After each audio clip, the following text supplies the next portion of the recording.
ਕਿ ਕਦੇ ਸੋਚਿਆ ਜਾ ਸਕਦਾ ਹੈ ਕਿ ਇੱਕ ਪਾਸੇ ਬੱਚਿਆਂ ਦਾ ਇੱਕ ਨਾਟਕ ਹੋਵੇ ਤੇ ਦੂਜੇ ਪਾਸੇ ਪੂਰੇ ਬ੍ਰਹਿਮੰਡ ਦਾ ਇੱਕ ਮਾਡਲ, ਤੇ ਇਹ ਦੋਵੇਂ ਆਪਸ ਵਿੱਚ ਜੁੜੇ ਹੋਣ? ਸੁਣਨ ਨੂੰ ਥੋੜਾ ਅਜੀਬ ਲੱਗਦਾ ਹੈ ਨਾ, ਪਰ ਅੱਜ ਅਸੀਂ ਇੱਕ ਇਹੋ ਜਿਹੇ ਹੀ ਖੋਜ ਪ੍ਰੋਜੈਕਟ ਦੀ ਗੱਲ ਕਰਾਂਗੇ ਜਿਹੜਾ ਫਿਲਾਸਫੀ ਯਾਨੀ ਦਰਸ਼ਨ ਤੇ ਸਿੱਖਿਆ ਦੇ ਜ਼ਰੀਏ ਇਹਨਾਂ ਦੋਵਾਂ ਦੂਰ ਦੇ ਸਿਰਿਆਂ ਨੂੰ ਆਪਸ ਵਿੱਚ ਜੋੜਦਾ ਹੈ। ਤਾਂ ਦੇਖੋ, ਇਸ ਸਫ਼ਰ ਤੇ ਆਪਾਂ ਕਿਵੇਂ ਚੱਲਾਂਗੇ। ਪਹਿਲਾਂ ਇੱਕ ਨਾਟਕ ਤੋਂ ਸ਼ੁਰੂ ਕਰਾਂਗੇ, ਫਿਰ ਉਸ ਦੇ ਪਿੱਛੇ ਦੀ ਫਿਲਾਸਫੀ ਨੂੰ ਸਮਝਾਂਗੇ ਤੇ ਫਿਰ ਦੇਖਾਂਗੇ ਕਿ ਕਿਵੇਂ ਇਹੀ ਆਈਡੀਆ ਪੂਰੀ ਧਰਤੀ ਤੇ ਇੱਥੋਂ ਤੱਕ ਕਿ ਬ੍ਰਹਿਮੰਡ ਤੱਕ ਫੈਲ ਜਾਂਦਾ ਹੈ। ਚਲੋ ਤਾਂ ਫਿਰ ਸ਼ੁਰੂ ਕਰਦੇ ਹਾਂ। ਇਸ ਪੂਰੇ ਵੱਡੇ ਵਿਚਾਰ ਦੀ ਨੀਂਹ ਪਤਾ ਕਿੱਥੇ ਰੱਖੀ ਗਈ ਹੈ? ਇੱਕ ਬਹੁਤ ਹੀ ਛੋਟੇ ਜਿਹੇ ਤੇ ਖੂਬਸੂਰਤ ਕੰਮ ਵਿੱਚ।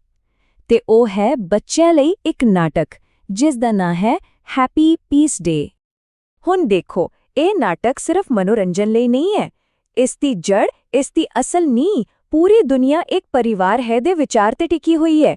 ਇਹ ਅਸਲ ਵਿੱਚ ਬੱਚਿਆਂ ਨੂੰ ਕਿਤਾਬੀ ਗਿਆਨ ਤੋਂ ਥੋੜਾ ਪਰੇ ਲੈ ਕੇ ਜਾਂਦਾ ਹੈ ਤਾਂ ਕਿ ਉਹ ਏਕਤਾ ਅਤੇ ਇਨਸਾਨੀ ਬਰਾਬਰੀ ਵਰਗੇ ਵੱਡੇ ਸੰਕਲਪਾਂ ਬਾਰੇ ਸੋਚ ਸਕਣ। ਇੱਥੇ ਸਾਰਾ ਜ਼ੋਰ ਕਹਾਣੀ ਸੁਣਾਉਣ ਦੀ ਤਾਕਤ ਤੇ ਹੈ। ਦੇਖੋ, ਇਹ ਨਾਟਕ ਸਿਰਫ ਦੁਨੀਆ ਦੀਆਂ ਸਮੱਸਿਆਵਾਂ ਨਹੀਂ ਗਿਣਾਉਂਦਾ, ਬਲਕਿ ਇਹ ਤਾਂ ਬੱਚਿਆਂ ਨੂੰ ਉਤਸ਼ਾਹਿਤ ਕਰਦਾ ਹੈ ਕਿ ਉਹ ਆਪਣੀ ਕਲਪਨਾ ਦੀ ਵਰਤੋਂ ਕਰਨ ਤੇ ਉਨ੍ਹਾਂ ਸਮੱਸਿਆਵਾਂ ਦੇ ਹੱਲ ਲੱਭਣ।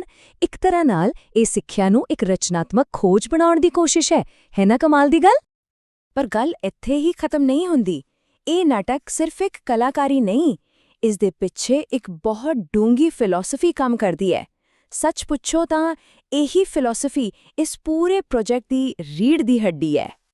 ਇਸ ਸਭ ਦੇ ਪਿੱਛੇ ਇੱਕ ਬਿਲਕੁਲ ਨਵਾਂ, ਇੱਕ ਵਿਲੱਖਣ ਸ਼ਬਦ ਹੈ ਜਿਹੜਾ ਇਹਨਾਂ ਸਾਰੇ ਵਿਚਾਰਾਂ ਦਾ ਆਧਾਰ ਹੈ। ਤਾਂ ਸਵਾਲ ਇਹ ਹੈ ਕਿ ਆਖਿਰ ਇਹ ਫਿਲਸਫੋਲੋਜੀ ਹੈ ਕੀ? ਦੇਖੋ, ਫਿਲਸਫੋਲੋਜੀ ਅਸਲ ਵਿੱਚ ਕੀ ਕਰਦੀ ਹੈ? ਇਹ ਗਿਆਨ ਨੂੰ ਵੱਖ-ਵੱਖ ਡੱਬਿਆਂ 'ਚ ਵੰਡਣ ਤੋਂ ਮਨਾ ਕਰਦੀ ਹੈ। ਇਹ ਕਹਿੰਦੀ ਹੈ ਕਿ ਦਰਸ਼ਨ, ਵਿਗਿਆਨ ਤੇ ਆਪਣੇ ਆਪ ਨੂੰ ਸਮਝਣ ਦੀ ਕੋਸ਼ਿਸ਼ ਯਾਨੀ ਕਿ ਸੈਲਫ ਜਾਂ ਸਵੈ, ਇਹ ਸਭ ਇੱਕੋ ਥਾਂ ਤੇ ਹਨ। ਜੇ ਸਿੱਧੇ ਸ਼ਬਦਾਂ 'ਚ ਕਹੀਏ ਤਾਂ ਇਸ ਦਾ ਮਤਲਬ ਹੈ ਸੈਲਫ ਵਿਜ਼ਡਮ ਯਾਨੀ ਸਵੈ ਬੁੱਧੀ, ਆਪਣੇ ਅੰਦਰੋਂ ਹੀ ਗਿਆਨ ਨੂੰ ਹਾਸਲ ਕਰਨਾ। ਅਤੇ ਇਸ ਦਾ ਦਾਇਰਾ ਉਹ ਬਹੁਤ ਵੱਡਾ ਹੈ। ਇਹ ਸਿਰਫ ਕੋਈ ਹਵਾਈ ਵਿਚਾਰ ਨਹੀਂ ਹੈ, ਬਲਕਿ ਇੱਕ ਪ੍ਰੈਕਟੀਕਲ, ਇੱਕ ਅਮਲੀ ਢਾਂਚਾ ਬਣਾਉਣ ਦੀ ਕੋਸ਼ਿਸ਼ ਹੈ। ਮਤਲਬ ਇਹ ਇੱਕ ਪਾਸੇ ਤਾਂ ਸਾਇੰਟਿਫਿਕ ਸੋਚ ਨੂੰ ਉਤਸ਼ਾਹਿਤ ਕਰਦੀ ਹੈ ਤੇ ਦੂਸਰੇ ਪਾਸੇ ਇਹ ਸਟੂਡੈਂਟਸ, ਟੀਚਰਾਂ ਤੇ ਇੱਥੋਂ ਤੱਕ ਕਿ ਮਾਪਿਆਂ ਨੂੰ ਵੀ ਰੋਜ਼ਾਨਾ ਜ਼ਿੰਦਗੀ ਲਈ ਗਾਈਡੈਂਸ ਦਿੰਦੀ ਹੈ। ਹੁਣ ਦੇਖੋ ਕਹਾਣੀ ਕਿਵੇਂ ਅੱਗੇ ਵਧਦੀ ਹੈ। ਇਹ ਫਿਲਾਸਫੀ ਇੱਕ ਇਨਸਾਨ ਦੇ ਪੱਧਰ ਤੋਂ ਨਿਕਲ ਕੇ ਪੂਰੇ ਗ੍ਰਹਿ ਯਾਨੀ ਸਾਡੀ ਧਰਤੀ ਦੇ ਪੱਧਰ ਤੱਕ ਫੈਲ ਜਾਂਦੀ ਹੈ ਅਤੇ ਇਹ ਧਰਤੀ ਨੂੰ ਦੇਖਣ ਦਾ ਇੱਕ ਬਿਲਕੁਲ ਨਵਾਂ ਤਰੀਕਾ ਸਾਡੇ ਸਾਹਮਣੇ ਰੱਖਦੀ ਹੈ। ਇਹ ਮਾਡਲ ਸਾਨੂੰ ਕਹਿੰਦਾ ਹੈ ਕਿ ਧਰਤੀ ਦੇ ਨਕਸ਼ੇ ਨੂੰ ਇੱਕ ਨਵੇਂ ਐਂਗਲ ਤੋਂ ਦੇਖੋ। ਇਹ 6 ਮੁੱਖ ਮਹਾਦੀਪਾਂ ਨੂੰ 3-3 ਦੇ 2 ਗਰੁੱਪਾਂ 'ਚ ਵੰਡਦਾ ਹੈ। ਬਿਲਕੁਲ ਉਸੇ ਤਰ੍ਹਾਂ ਜਿਵੇਂ ਕੁਦਰਤ ਵਿੱਚ ਹਰ ਚੀਜ਼ ਇੱਕ ਸੰਤੁਲਨ, ਇੱਕ ਬੈਲੈਂਸ ਵਿੱਚ ਹੁੰਦੀ ਹੈ। ਤਾਂ ਇਸ ਮਾਡਲ ਦਾ ਸਾਰਾ ਆਧਾਰ ਹੀ ਬੈਲੈਂਸ ਤੇ ਟਿਕਿਆ ਹੈ। ਦੇਖੋ, 3 ਮਹਾਦੀਪ ਉੱਤਰੀ ਧਰੁਵ ਯਾਨੀ ਨਾਰਥ ਪੋਲ ਨਾਲ ਜੁੜੇ ਹੋਏ ਨੇ ਤੇ ਬਾਕੀ 3 ਦੱਖਣੀ ਧਰੁਵ ਯਾਨੀ ਸਾਊਥ ਪੋਲ ਨਾਲ। ਅਤੇ ਜਦੋਂ ਇਹ ਦੋਵੇਂ ਗਰੁੱਪ ਮਿਲਦੇ ਨੇ ਤਾਂ ਇੱਕ ਸੰਪੂਰਨ ਤੇ ਬੈਲੈਂਸ ਧਰਤੀ ਦੀ ਤਸਵੀਰ ਬਣਦੀ ਹੈ। ਹੁਣ ਇਸ ਬੈਲੈਂਸ ਨੂੰ ਹੋਰ ਸੌਖਾ ਸਮਝਣ ਲਈ ਇੱਕ ਬੜੀ ਦਿਲਚਸਪ ਉਦਾਹਰਣ ਦਿੱਤੀ ਗਈ ਹੈ ਰੰਗਾਂ ਦੀ। ਜਿਵੇਂ ਕੰਪਿਊਟਰ ਦੀ ਸਕਰੀਨ ਤੇ RGB ਯਾਨੀ ਲਾਲ, ਹਰਾ ਤੇ ਨੀਲਾ ਰੰਗ ਹੁੰਦੇ ਨੇ, ਬਸ ਉਸੇ ਤਰ੍ਹਾਂ ਉੱਪਰ ਵਾਲੇ 3 ਮਹਾਦੀਪ ਨੇ। ਤੇ ਜਿਵੇਂ ਪ੍ਰਿੰਟਿੰਗ ਵਿੱਚ CMY ਯਾਨੀ ਸਿਆਨ, ਮੈਜੈਂਟਾ ਤੇ ਪੀਲਾ ਰੰਗ ਹੁੰਦੇ ਨੇ, ਉਸੇ ਤਰ੍ਹਾਂ ਥੱਲੇ ਵਾਲੇ 3 ਮਹਾਦੀਪ, ਇਹ ਦੋਵੇਂ ਸੈੱਟ ਇੱਕ ਦੂਜੇ ਨੂੰ ਪੂਰਾ ਕਰਦੇ ਨੇ। ਪਰ ਇੱਕ ਮਿੰਟ, ਮਹਾਦੀਪ ਤਾਂ 7 ਹੁੰਦੇ ਨੇ, ਤਾਂ ਫਿਰ 7ਵਾਂ ਕਿੱਥੇ ਗਿਆ? ਵੈਲ, ਇਸ ਮਾਡਲ ਵਿੱਚ ਅੰਟਾਰਕਟਿਕਾ ਨੂੰ ਇੱਕ ਸਿੰਗਲ ਪੋਲ ਕੰਟੀਨੈਂਟ ਯਾਨੀ ਇਕਹਿਰੇ ਧਰੁਵ ਵਾਲਾ ਮਹਾਦੀਪ ਮੰਨਿਆ ਗਿਆ ਹੈ। ਇਹ ਇਸ ਪੂਰੇ ਧਰੁਵੀ ਬੈਲੈਂਸ ਨੂੰ ਪੂਰਾ ਕਰਦਾ ਹੈ ਤੇ ਸਾਰੇ ਸਿਸਟਮ ਨੂੰ ਇੱਕ ਤਰ੍ਹਾਂ ਨਾਲ ਸਥਿਰ ਕਰਦਾ ਹੈ। ਤਾਂ ਪਹਿਲਾਂ ਇੱਕ ਨਾਟਕ, ਫਿਰ ਫਿਲਾਸਫੀ, ਫਿਰ ਧਰਤੀ ਦਾ ਇੱਕ ਮਾਡਲ, ਤੇ ਹੁਣ ਇਸ ਤੋਂ ਵੀ ਅੱਗੇ ਹੁਣ ਦਾਇਰਾ ਹੋਰ ਵੀ ਵੱਡਾ ਹੋ ਜਾਂਦਾ ਹੈ ਤੇ ਗੱਲ ਪਹੁੰਚਦੀ ਹੈ ਇੱਕ ਵਿਸ਼ਵ ਗੀਤ ਯਾਨੀ ਇੱਕ ਵਰਲਡ ਐਂਥਮ ਦੇ ਪ੍ਰਸਤਾਵ ਤੱਕ।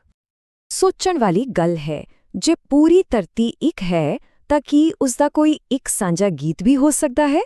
ਹਾਂ, ਇਹ ਪ੍ਰੋਜੈਕਟ ਸੁਝਾਅ ਦਿੰਦਾ ਹੈ ਕਿ ਗੁਰੂ ਨਾਨਕ ਦੇਵ ਜੀ ਦੀ ਬਾਣੀ ਗगन में थाल ਇਹ ਭੂਮਿਕਾ ਨਿਭਾ ਸਕਦੀ ਹੈ। ਕਿਉਂ?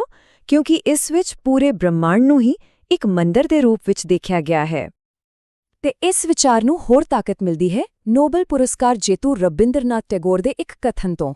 ਕਿਹਾ ਜਾਂਦਾ ਹੈ ਕਿ ਉਹਨਾਂ ਨੇ ਕਿਹਾ ਸੀ ਕਿ ਇੱਕ ਵਰਲਡ ਐਂਥਮ ਉਹ ਤਾਂ ਪਹਿਲਾਂ ਹੀ ਲਿਖਿਆ ਜਾ ਚੁੱਕਾ ਹੈ ਔਰ ਉਹ ਸਿਰਫ ਇਸ ਦੁਨੀਆ ਲਈ ਨਹੀਂ ਸਗੋਂ ਪੂਰੇ ਬ੍ਰਹਮੰਡ ਲਈ ਹੈ।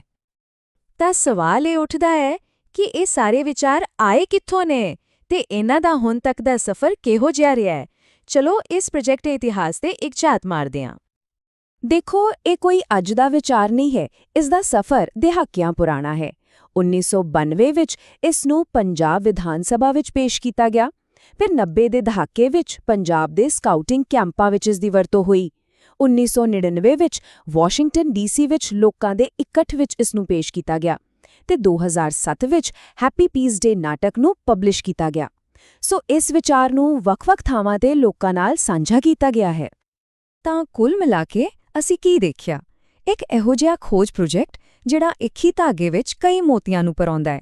ਪਹਿਲਾਂ ਇੱਕ ਬੱਚਿਆਂ ਦਾ ਨਾਟਕ, ਫਿਰ ਇੱਕ ਨਵੀਂ ਫਿਲਾਸਫੀ, ਫਿਰ ਧਰਤੀ ਦਾ ਇੱਕ ਮਾਡਲ ਤੇ ਅਖੀਰ ਵਿੱਚ ਇੱਕ ਵਿਸ਼ਵ ਗੀਤ। ਇਹ ਸੱਚਮੁੱਚ ਸਭ ਤੋਂ ਛੋਟੀ ਇਕਾਈ ਯਾਨੀ ਸੈਲਫ ਤੋਂ ਸ਼ੁਰੂ ਹੋ ਕੇ ਬ੍ਰਹਮੰਡ ਤੱਕ ਪਹੁੰਚਣ ਦੀ ਇੱਕ ਕੋਸ਼ਿਸ਼ ਹੈ। ਅਤੇ ਇਹ ਸਭ ਸਾਨੂੰ ਇੱਕ ਬਹੁਤ ਹੀ ਬੁਨਿਆਦੀ ਸਵਾਲ ਤੇ ਲਿਆ ਕੇ ਛੱਡ ਦਿੰਦਾ ਹੈ, ਉਹ ਸਵਾਲ ਜਿਹੜਾ ਇਸ ਪੂਰੇ ਪ੍ਰੋਜੈਕਟ ਦੇ ਦਿਲ ਵਿੱਚ ਹੈ ਕਿ ਸੱਚਮੁੱਚ ਹਰ ਚੀਜ਼ ਆਪਸ ਵਿੱਚ ਜੁੜੀ ਹੋਈ ਹੈ ਤੇ ਜੇਕਰ ਜਵਾਬ ਹਾਂ ਹੈ ਤਾਂ ਫਿਰ ਇੱਕ ਛੋਟਾ ਜਿਹਾ ਵਿਚਾਰ, ਇੱਕ ਬੱਚੇ ਦਾ ਨਾਟਕ ਪੂਰੇ ਬ੍ਰਹਿਮੰਡ ਨਾਲ ਕਿਵੇਂ ਜੁੜ ਸਕਦਾ ਹੈ।